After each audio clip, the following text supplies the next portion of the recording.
Umar ibn al-Khattab radiallahu anhu. Can anyone tell me how he passed away?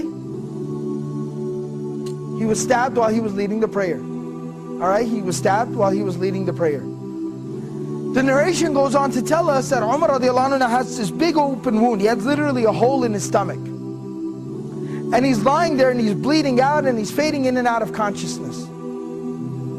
And then while he's in that state and in that condition, he hears the call, the adhan for prayer. And he starts getting up. Everyone around him is like, oh, wait a second, where do you think you're going?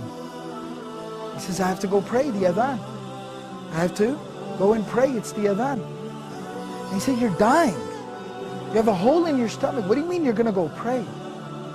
And he says that, I remember the Prophet ﷺ telling me that there's no deen for the one who doesn't pray. That the salah is like the head and the body. I have to go and pray. This was the commitment that these people had to prayer. As long as I'm alive, salah is something I do. That's the commitment, the connection that they had with prayer. So this is from Surah Maryam, Surah number 19, ayah number 31. My Lord has firmly commanded me to pray and to give charity or to purify myself as long as I am alive. Ma dumtu hayyan, as long as I remain alive. This is a statement of Isa alayhi salam. This is a very powerful reminder about our approach to prayer and how we approach prayer and how we perceive and think and how we implement prayer in our lives. You see, we're supposed to pray, it's saying, as long as I am alive. Till my last breath, I am committed to salah, to prayer. Now what does that exactly mean?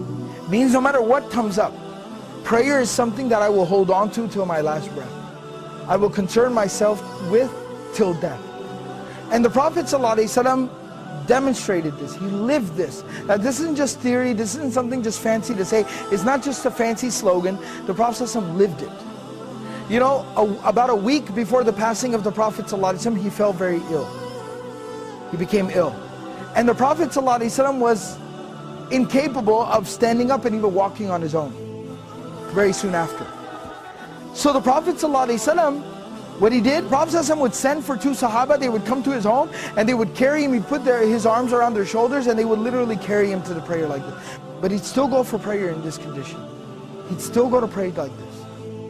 Teaching us, prayer is something we do till our last breath.